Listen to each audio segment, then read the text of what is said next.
আসসালামু আলাইকুম। ঘরোয়া রান্নাবান্না পেজ থেকে আপনাদের মাঝে আবারও হাজির হলাম আরও একটি রেসিপি নিয়ে। আজকে আপনাদের তৈরি করে দেখাবো আটা দিয়ে মসমসের রসালো কামরাঙ্গা পিঠা। মুখে দিলে মিলিয়ে যাবে। বাচ্চারা থেকে শুরু করে বড়রা সবাই পছন্দ করে খাবে এই পিঠাটি। বানানো কিন্তু একদমই সহজ। চলুন তাহলে রেসিপিটি দেখে নেই। ভিডিওটি না টেনে সম্পূর্ণ দেখতে থাকেন। বাটিতে নিয়ে নিচ্ছি আমি 1/2 কাপ পরিমাণ আটা। আটার পরিবর্তে আপনারা ময়দা দিয়েও তৈরি করতে পারবেন। দিয়ে দেব পরিমাণ মতো লবণ, 2 টেবিল চামচ পরিমাণ চিনি, একটা ডিমের কুসুম,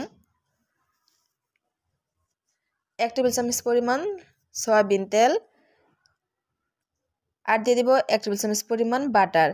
বাটারের পরিবর্তে আপনারা ঘিও ব্যবহার করতে পারবেন। এতে করে সুন্দর একটা ফ্লেভার আসবে। সব কিছু হাত দিয়ে ভালোভাবে মিক্সড করে অল্প অল্প পানি দিয়ে একটি ডো তৈরি করে নিব। একটি সফট ডো তৈরি করে নিতে হবে। 7 থেকে 8 মিনিটের মতো মধ্যে আমি ডোটা তৈরি করে নিয়েছি। এখন উপরে একটু তেল লাগিয়ে আমি এটা রেস্টে রেখে দেব 10 মিনিট। এর মধ্যে আমি চিনি শিরাটা তৈরি করে নিব। এখানে আমি 1 কাপ পরিমাণ চিনি আর 1.5 কাপ পরিমাণ পানি দিয়ে মিডিয়াম আঁচে জাল করে নিব। চিনিগুলো যখন ভালোভাবে গলে যাবে তখন আমি দিয়ে দেব 1 চিমটি পরিমাণ জাফরান। আপনাদের হাতের কাছে যদি এটা না থাকে তাহলে এলাচ বা এলাচের গুঁড়া ব্যবহার করতে পারবেন। চুলা আঁচটা লোতে রেখে এটা আমি জাল করে নিব।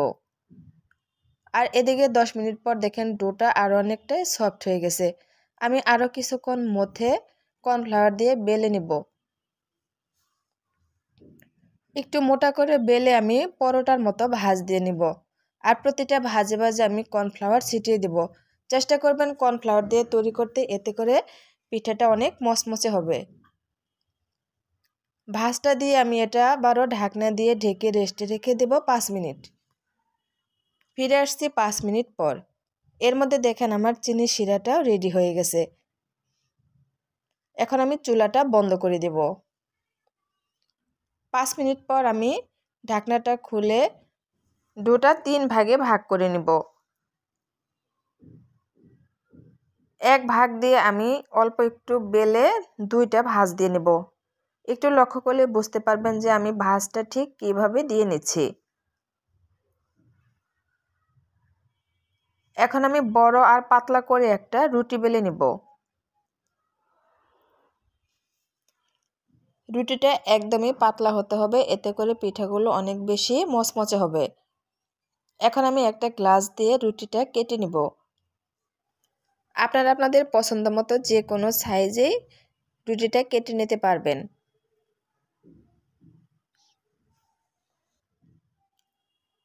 এখন আমি 3 পিস করে রুটি কর্নফ্লাওয়ার লাগিয়ে একসাথে একটু লম্বা করে বেলে নেব। ঠিক কামরাঙ্গার যতটুকু সাইজ ততটুকু করে। আপনারা চাইলে আরও ছোট বা বড় করেও বেলে নিতে পারবেন।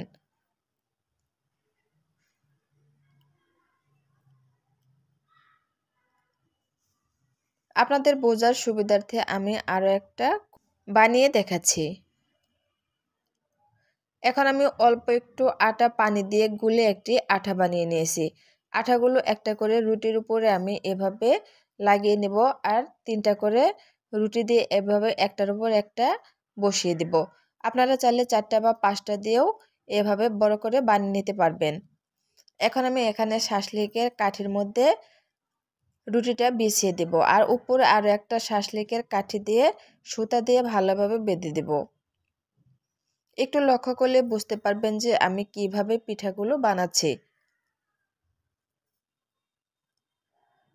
প্রথমে আমি রুটির উপরে আঠাটা লাগিয়ে একটার উপর একটা রুটি বসিয়ে দেব।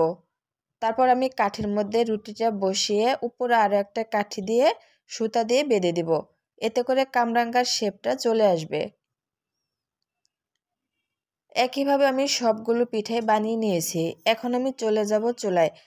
মিডিয়াম আঁচে আমি তেলগুলো ভালোভাবে গরম করে নিয়েছি। এখন আমি পিঠাগুলো ভেজে নেব। একটা একটা করে পিঠা দিয়ে প্রথমে আমি উপরে এভাবে তেল ছিটিয়ে দেব। একটু লক্ষ্য করলে বুঝতে পারবেন যে পিঠাগুলো কিন্তু ফুলে উঠছে। একটু সময় নিয়ে এই পিঠাগুলো ভেজে নিতে হবে। একদম হাই হিটে ভাজা যাবে না, এতে করে পিঠাগুলো উপরে কালার চলে আসবে আর ভিতরে কাঁচা থেকে যাবে, মচমচে হবে না। যখন এরকম সুন্দর একটি কালার চলে আসবে তখন এগুলো তেল ঝরিয়ে উঠিয়ে নিব।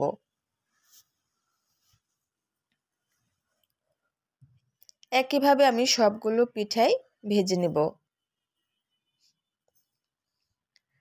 এখন আমি সুতাটা খুলে কাঠি থেকে পিঠাটা ছাড়িয়ে চিনির শিরার মধ্যে গড়িয়ে নিব। বেশিক্ষণ রাখার দরকার নেই, উলটপালট করে শিরার মধ্যে ডুবিয়ে উঠিয়ে নিব। একইভাবে আমি সবগুলো পিঠাই চিনির শিরার মধ্যে এভাবে গড়িয়ে নিব। দেখেন পিঠাগুলো কতটা সুন্দর হয়েছে। অল্প উপকরণে একদম সহজভাবে বানানো হয়ে গেল মজাদার মচমচে রসালো কামরাঙ্গা পিঠা। রেসিপিটা ভালো লাগলে অবশ্যই একটা লাইক আর কমেন্ট করে যাবেন। ধন্যবাদ সবাইকে। ভালো থাকবেন, সুস্থ থাকবেন। ফিরে আসবো অন্য কোনো রেসিপি নিয়ে। আল্লাহ হাফেজ।